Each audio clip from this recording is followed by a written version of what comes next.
வணக்கம். நம்ம சேனலுக்கு தொடர்ந்து ஆதரவளித்துக் கொண்டிருக்கும் நல்ல உள்ளங்களுக்கு நன்றி. நாளை மிக மிக முக்கியமான நாள். ஏன்னா பலவிதமான சந்திப்புகள் நடக்கக்கூடிய நாள். நாளைக்கு அம்பானி அவர்கள் வீட்டு திருமணம். மம்தா பானர்ஜி ஒரு அறிக்கையில் சொல்லியிருக்காங்க, சரத்பவார், உத்தவ் தாக்கரே, அகிலேஷ் எல்லாரையும் நாளைக்கு பார்க்க போகிறேன், ரொம்ப நாளைக்கு அப்புறம் பார்க்க போகிறேன் அப்படிங்கிறாங்க. இன்னொரு பக்கம் நாயுடுவும் இந்த விழாவில் கலந்துக்கும் போது ஒருவேளை நாயுடுவை சந்திப்பதற்கான வாய்ப்பு இருக்கா, உறுதிப்படத்தில் சந்திப்பதற்கான வாய்ப்பு இருக்கா அப்படிங்கிற மாதிரி அது ஒரு தகவல் உலாவிட்டுருக்கு.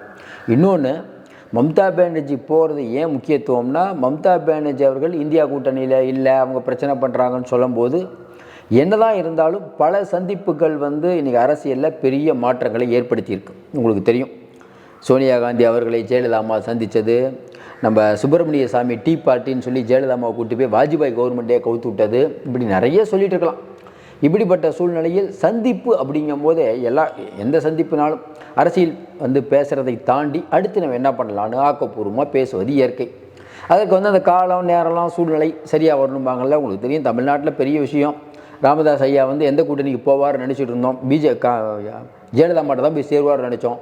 நேராக பத்திரிகை கொடுக்க முதலமைச்சர் வீட்டுக்கு, அப்போ கலைஞர் வீட்டுக்கு போகும்போது அப்பயே கூட்டணி உருவாயிடுச்சு. அதனால் சந்திப்புகள் ரொம்ப முக்கியம்.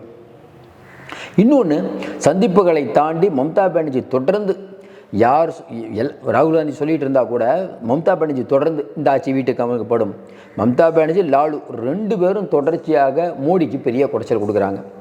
இன்றைக்கி கூட்டணி, அதாவது பிஜேபி கூட்டணி உடையிறதை தாண்டி இந்தியா கூட்டணி உடைய போகுது அப்படின்னு அரசியல் புரசலாக செய்தி வந்துட்டுருக்கும். அதுக்கு காரணம் உங்களுக்கு தெரியும், ஆம் ஆத்மிக்கும் காங்கிரஸ் ஹரியானாவில் 2 பேர் தனியாக நிற்க போகிறாங்க, அதே மாதிரி டெல்லியிலையும் தனியாக நிற்க போகிறாங்க. அப்போ அந்த காங்கிரஸ் ஆம் ஆத்மி விலகி போகுது, அது பெரிய விஷயம் இல்லைன்னா 3 MP தான். ஆனால் என்னென்னா, மம்தா பானர்ஜி கட்சியோ இல்லை மற்ற கட்சிகள் எங்கெங்கெல்லாம் வலிமையாக இருக்காங்களோ அங்கே காங்கிரஸ் அவ்வளோ பெருசாக இல்லை, மகாராஷ்டிராவை தவிர. அது காங்கிரஸுக்கு ஒரு நல்ல விஷயம். இனிமேல் 5 மாநில தேர்தல் நடக்குது. குறிப்பாக மகாராஷ்டிரா தேர்தல் இன்றைக்கி இந்தியா கூட்டணிக்கு முக்கியம். ராகுல் காந்தி, பிரியங்கா காந்தி, சோனியா காந்தி, சரத்பவார், உத்தவ் தாக்கரே, அகிலேஷ் யாதவ், ஸ்டாலின், அதுக்கப்புறம் பார்த்திங்கன்னா சித்தராமையா, அதுக்கப்புறம் பார்த்திங்கன்னா மம்தா பானர்ஜி, இவங்க நம்ம உமர் அப்துல்லா, இவங்கெல்லாம் ஒட்டு மொத்தமாக, தேஜஸ்வி எல்லாம் ஒட்டு மொத்தமாக ஒரே மேடையில் நின்று நாங்கள் இந்தியா கூட்டணி, நாங்கள் அனைவரும் சீக்கிரம் ஆட்சி அமைக்க போகிறோம், மேலே மோடி அவுட் ஆக போகிறாரு. இன்னும் குறிப்பாக சொல்லணுன்னா, மகாராஷ்டிராவை சீரழிச்சிட்டாங்க, உத்தவ் தாக்கரேக்கு அநீதி இழைக்கப்பட்டது, சரத்பவாருக்கு அநீதி இழைக்கப்பட்டதுன்னு அவங்க பேசுனாங்கன்னா அது ஒரு பெரிய இம்பேக்ட் இருக்கும். ஏற்கனவே அங்கே அனுதாப ஓட்டு உத்தவ் தாக்கரேக்கும் சரத்பவாருக்கும் விழுந்திருக்குன்னு போன நாடாளுமன்ற தேர்தலில் எதிரொலிச்சிருச்சு. நாடாளுமன்ற தேர்தலில் பிஜேபி இந்த அளவுக்கு பின்னடைவு, மோடி அவர்களை முன்னிறுத்திய, அதான் நம்ம கேட்குறோம், மோடி அவர்களை முன்னிறுத்திய பிஜேபி தோக்கும் போது ஷிண்டேவை முன்னிறுத்தி எப்படி ஜெயிக்க முடியும்? பாயிண்ட் அவ்வளோதான். சரி, நீங்கள் கேட்கலாம், ஏங்க ஷிண்டேவை முன்னிறுத்தணும், மோடியை முன்னிறுத்தலாமன்ட்டு. அதை ஏற்கனவே ஏங்க எம்பி எலெக்ஷன்லேயே மோடிக்கு ஓட்டு போடல, எம்எல்ஏ எலெக்ஷனில் எப்படி ஓட்டு போடுவாங்க? கான்செப்ட் சரியாக வரல. சரி, அந்த இப்போ எம்பிக்கும் எம்எல்ஏக்கு நடுவில் என்ன பெரிய மாற்றம் இருந்துச்சு? ஒரு மாற்றமும் இல்லை. இன்னும் மோசமாக போகணும், கவர்மெண்ட்டு தான் மோசமாக போயிட்டுருக்கு. இன்றைக்கி அங்கே பார்த்தீங்கன்னா ஷிண்டே அரசு அந்தளவுக்கு தடுமாறிட்டு இருக்குது. இவர் அந்த பக்கம் சீட்டு கேட்குறாரு, அவர் சீட்டு கேட்குறாரு, ஏகப்பட்ட பிரச்சனை. அதனால் இன்றைக்கி இருக்கக்கூடிய நிலைமையில் மம்தாவுடைய மும்பை பயணம் பல முக்கியத்துவம் வாய்ந்ததாக கருதப்படுது. அதுவும் குறிப்பாக பல சந்திப்புகள். மம்தா பானர்ஜி போய் இவங்கெல்லாம் இன்னொன்றுங்க, இப்போ எதிராளி ஒன்றா கூடி பேசுகிறாங்கன்னாவே பிஜேபிக்கு ஒரு யோசிப்பாங்கல்ல, உளவுத்துறையிலேருந்து எல்லாத்தையும் என்ன பேசுகிறாங்க, ஏது பேசுகிறாங்க, எல்லாத்தையும் கேட்பாங்கல்ல. ஏன்னா சரத்பவார், உத்தவ் தாக்கரே, அகிலேஷ் யாதவ், மம்தா அப்படிங்கும்போது பாதி இந்தியா கூட்டணி உள்ளதாகுது. நமக்கு தெரிஞ்சு ஸ்டாலினும் வேறு யாரும் இல்லை, ஸ்டாலின், தேஜஸ்வி 2-3 பேர் தான் இல்லை, மற்ற எல்லாம் இருக்காங்க. அதுவும் பெரிய பெரிய எண்ணிக்கையில் வச்சுருக்கக்கூடிய பயங்கரமான ஆளுங்களாம் உள்ளே இருக்காங்க. அதுவும் போகிறவங்க எல்லாம் சாமானியமான ஆட்கள் இல்லை. பேசுனாங்கன்னா உத்தவ் தாக்கரேவாகட்டும் மம்தாலாம் பேசுனாங்கன்னா மோடி தாக்கு பிடிக்க முடியாது, யாரையும் மிரட்டவும் முடியாது அவங்களெல்லாம். அவங்க மோடிக்கே டஃப் கொடுக்குறோம், மோடிக்கா எல்லாத்துக்கும் டஃப் கொடுக்குற ஆளுங்க.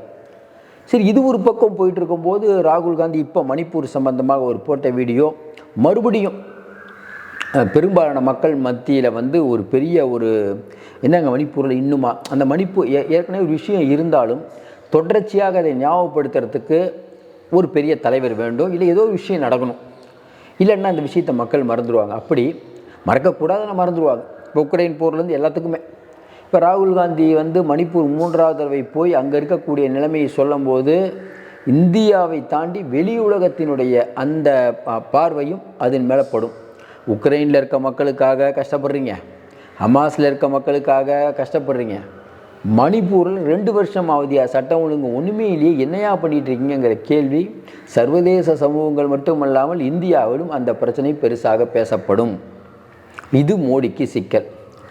உள்நாட்டில் அத்ராஸில் பிரச்சனை இருக்குது, அஸ்ஸாம் பிரச்சனை அங்கே, அப்புறம் வந்து இந்த இராணுவ வீர் அக்னிவீர் திட்டத்துக்கு எதிராக அவங்க மனைவி போட்ட வீடியோ, அக்னிவீர் திட்டத்தில் இவங்க பணம் கொடுக்குறேன்னு சொல்லி பணம் கொடுக்காத விட்டது, இப்படி பல விஷயங்கள் வரும்போது மோடியுடைய அடிப்படை கொள்கை இவங்க என்ன சொல்கிறாங்க, கடவுளுக்கு நாங்கள் தான் ரெப்ரஸன்டேட்டிவ், சாரி கடவுளே இவர் தான்ட்டார், கடவுளே இவருங்கிறார். உடனே ராகுல் காந்தி அங்கே போய் என்ன பண்ணுறாரு, அனுமான் கோயிலுக்கு போயிட்டு அவரும், அதாவது இவங்க பக்தி பலமாக இருப்பது மோடியா ராகுலாங்கிற ரேஞ்சுக்கு போயிடுச்சு இன்றைக்கி. அந்த ரேஞ்சுக்கு இவர் ஒன்று பண்ணால் இவர் சிவன் படத்தை காட்டினோன்னா மோடி டோட்டல் அவுட்டு. எப்படி காட்டலாம், நம்மளுடைய அதை வச்சு தான் நம்ம ஏமாற்றிட்டு இருக்கோம், அதையே இவர் காப்பாட்டினா என்னங்க அது நியாயம்? பிஜேபி அதை வச்சு தானே ஓட்டிகிட்டு இருக்காங்க, அறநிலைத்துறை, இது ஒன்று தவிர வேறு எதுவும் தெரியாது. அதையே அவர் கையில் எடுத்தாருன்னா பிஜேபி என்ன பண்ணுறோம், ஐயோ நாங்கள் இந்துனா அது நானும் இந்து தான்பான்னு சைலண்ட்டாக சொல்லிட்டு போயிட்டே இருந்துட்டு அது என்ன பண்ணுவீங்க? இன்னொரு பக்கம் ராமநவமின்னு சொல்லிட்டு நம்ம ஊர் ஃபுல்லாக ஒரு யாத்திரை பண்ணலான்னு போனால் மம்தா பானர்ஜி லீவே விட்டுட்டாங்க, எனக்கு ராமர் தான் அப்படின்ட்டாங்க, என்ன பேசுவீங்க? அதுக்கப்புறம் அங்கே போயிட்டு கர்நாடகத்தில் போயிட்டு ஜெய் பஜ்ரங்கலிங்கிறார். அவர் சொல்லிட்டார், எல்லாருக்கும் ஊருக்கு நான் அனுமார் கோயில் கட்ட போகிறேங்க, உங்களை விட நான் அனுமார் பக்தருங்கன்ட்டார். என்ன பேசுவீங்க? அகிலேஷ்டே ஒன்றும் பண்ண முடியல, அவரும் பக்தருங்கிறார். டோட்டலாக பக்தி பலமாயிட்டாங்கன்னு வச்சுக்கோங்களேன். இப்போ என்ன பண்ணுறதுனே தெரியல. எல்லோரும் பக்தி பலமாக இருந்தால் மோடி யார்கிட்ட தான் இது அரசியல் பண்ணுறது? இஸ்லாமியர்கள் எங்கே தாங்க சொல்கிறது? எல்லாமே அப்படி இருக்கா, என்ன பண்ணுறது? அதனால் இன்றைக்கி அவருக்கு ஒரு பெரிய பிரச்சனை. சரி, இதெல்லாம் பிரச்சனை, ரஷ்யா போயாவது நிம்மதியாக இருக்கலாம்னு பார்த்தா பல பிரச்சனை. ரஷ்யாவில் போகிறாரு, இங்கே இருக்க ஒரு அமைச்சர், ஐயோ நான் தலித்துங்கிறனால மோடி கவர்மெண்ட் எனக்கு 7 தடவை நான் எம்பியாக இருக்கேன், எனக்கு புறக்கணிக்கிறாங்க. ஐயோ தலித்தெல்லாம் ஒன்று கூடிடுவாங்களோ, பிஜேபியில் இருக்காங்க, அது ஒரு பிரச்சனை. சரி, இது ஒரு பிரச்சனை. போய் நீட்டு பிரச்சனை டெய்லி ஒரு ஆள் மாட்டுறாங்க. ஐயோ இது என்னடா பெரிய விஷயம், நம்ம தான் நீட்டு தான் ஓகோன்னு சொல்லி தொலைச்சிட்டோம். சொன்னது பின்வாங்கக்கூடாது. என்றைக்குமே எடுத்த ஒரு முடிவு எடுத்துட்டாலும் அது பின்வாங்கக்கூடாது. சரி, எவ்வளோதான் நம்ம மேக்கப் பண்ணுறது? அக்னிவீர் நம்ம எடுத்துட்டோம், அது பின்வாங்கக்கூடாது. எவ்வளோதான் மேக்கப் பண்ணுறது? ஒன்றுமே பண்ண முடியாமல் தானே இருக்குது. சரி, உள்நாட்டில் இப்படி தான் பிரச்சனை அப்படின்னு பார்த்தா வெளிநாட்டுக்கு போனால் ரஷ்யாவுக்கு போய் அது வேறு பிரச்சனையாகுது. சரி, இன்னொரு பக்கம் என்னடா பண்ணலான்னு பார்த்தா அடுத்து பைடன் வந்தால் பிரச்சனை இல்லை, இன்னொருத்தர் வந்துட்டா என்ன பண்ணுவீங்க, அது வேறு பிரச்சனை. ஏன் பைடன் வந்தால் பிரச்சனைனா பைடனுக்கு இவருக்கும் இங்கேருந்து போய் நிறைய அண்டர்ஸ்டாண்டிங் இருக்குது. அவர் எல்லாத்தையும் நோண்ட ஆரம்பித்தா சிக்கலாக போயிடும். சரி, இதாவது பரவாயில்ல. ஃப்ரான்ஸுன்னா என்ன பிரச்சனைன்னு உங்களுக்கு தெரியும். ஃப்ரான்ஸில் ரஃபேலு ஏற்கனவே ராகுல் காந்தியிலேருந்து காங்கிரஸ்லாம் பேசி முடிச்சிட்டாங்க. ஒரு ஆட்சி போனால் தான் அடுத்த ஆட்சி வந்தால் தான் இந்த ஆட்சியில் என்ன ஊழல்னு தெரியும். அடுத்து ஃப்ரான்ஸில் ஆட்சி மாற்றம் அங்கே ஒரு யாராவது ரஃபேலை நோண்ட போகிறாங்க, அந்த பிரச்சாரத்திலே சொல்லிட்டாங்க. அவங்க ரஃபேலுக்கு இந்தியாவுக்கு எவ்வளோ பணம் கொடுக்கப்பட்டது, என்ன கொடுக்கல் வாங்கல்னு விட்டுட்டாங்கன்னா முடிஞ்சு கதை. ஹிண்டன்பர்க் அறிக்கை மாதிரி தான். ஹிண்டன்பர்க் அறிக்கை என்ன சொன்னிச்சு, அதானிக்காக அதானி என்னென்ன பண்ணார், செபியை எப்படி ஏமாற்றினார், அதானிக்காக மோடி அரசாங்கம் என்னென்ன பண்ணுச்சு, இவ்வளோ தானே சொன்னாங்க. அப்போ ஹிண்டன்பர்க் அறிக்கை மாதிரி இப்போ பிரான்ஸில் ஆட்சி மாற்றம் ஏற்பட்டு ரஃபேல் விஷயத்தை அவங்க நோண்டினாங்கன்னா நாங்கள் தான் தேசத்தின் பாதுகாவலர்கள், ஒரே ஆள் நாங்கள் தான், தேசத்தை காப்பதற்கு பாரத் மாதா கி ஜே அப்படிங்கிறதெல்லாம் பொய்யா அப்படின்னு கேட்குற அளவுக்கு ஆயிரும். நாங்கள் அது என்னென்னமோ சொன்னீங்க. ஏற்கனவே அந்த சத்யபால் மாலிக் காஷ்மீர் முன்னாள் ஆளுநர் என்ன சொன்னார், இராணுவ வீரர்களுக்கெல்லாம் கொஞ்சம் பாதுகாப்பாக நம்ம அனுப்பணுங்கன்னு சொன்ன உடனே மோடி ஃபோனை முதல்ல வைங்கன்னு சொல்லி ஃபோன் அப்படியே டப்புன்னு கட் பண்ணாருன்னு சொன்னாரே இல்லையா? அதுக்கப்புறம் அவர் மேலே ரைடு விட்டீங்க, அது வேறு விஷயம். உங்களால் அதுதானே விட முடியும். என்னென்னா கடவுள் அப்படின்னா இவங்க தான் ஒரே அத்தாரிட்டி. தேச பாதுகாப்புனா பேசவே கூடாது, இவங்களை விட்டால் யாருமே இல்லை. பெண்கள் பிஜேபி என்ன நீங்கள் பேசிட்டீங்க, பெண்கள் என்ன நீங்கள் எதுனாலும் நாங்கள் தான் தெய்வம், பெண்கள், அதுக்கப்புறம் பார்த்தீங்கன்னா தேசபக்தி, இந்த 3க்கும் ஒரே சொந்தக்காரர்கள் ஐயா பிஜேபி தான். நல்ல வேலை மெஜாரிட்டியாக வரல, நம்ம சொல்கிற மாதிரி நல்ல வேலை மெஜாரிட்டியாக வரல. இல்லைனா எல்லா ஊருக்கும் மோடி கோயில்னு கட்டி அது பெரிய ஆள் ஆக்கிடுவாங்க. ராமர் கோயில் போய் மோடி கோயில் ஆகிருக்கும். ஏன்னா அவர் தான் சொல்லிட்டார், நான் தான் ஸ்ட்ரெயிட்டாக அவதாரங்கிற மாதிரி சொல்லிட்டார். அதையும் சிரிக்காமல் நிறைய பேர் நம்பும்போது தான் சரி, உண்மையிலேயே இவங்க தெரிஞ்சு நம்மளை கேனங்கன்னு நினைக்கிறாங்களா ஒன்றும் புரியல. ஏன்னா இந்த வார்த்தை ஏன் சொல்கிறோம்னா, எப்படிங்க ஒரு மனிதன் அப்போ என்னங்க நம்மளெல்லாம் நினச்சிட்டு இருக்காரு. இதையும் சில பேர் வந்து ஐயோ ஆகும் போது தான் என்ன உண்மையிலேயே இவங்க தெரிஞ்சு பண்ணுறாங்களா இல்லை தெரியாமல் பண்ணுறாங்களா, இல்லை நம்மளை பார்த்தா எப்படி தெரியுது இவங்களுக்கு. நான் அதாவது என்ன கோவம் வருதுன்னா, இன்னும் 3 மடங்கு நான் உழைப்பாங்கிறேன். ரைட், முதல் தடவை ஃபஸ்ட்டு 1 மடங்கு உழைச்சிங்க, ரெண்டாவது 2 மடங்கு உழைச்சிங்க. முதல் தடவை உழைக்கும் போது பாதி பேர் பணம்லாம் போயிட்டான், ரெண்டாவது பாதி பேர் நடுத்தருக்கு வந்துட்டான். 3 மடங்கு உழைப்பேங்கிறீங்களே, 2 தடவை உழைச்சதுக்கே நடுரோட்டுக்கு வந்துட்டோம், 3 மடங்கு உழைப்பேன்னா நம்ம ஒன்றும் புரிய மாட்டேது. ஏற்கனவே அமித்ஷா சொல்கிறாரு, ஐயா 22 மணி நேரம் உழைக்கிறாரு.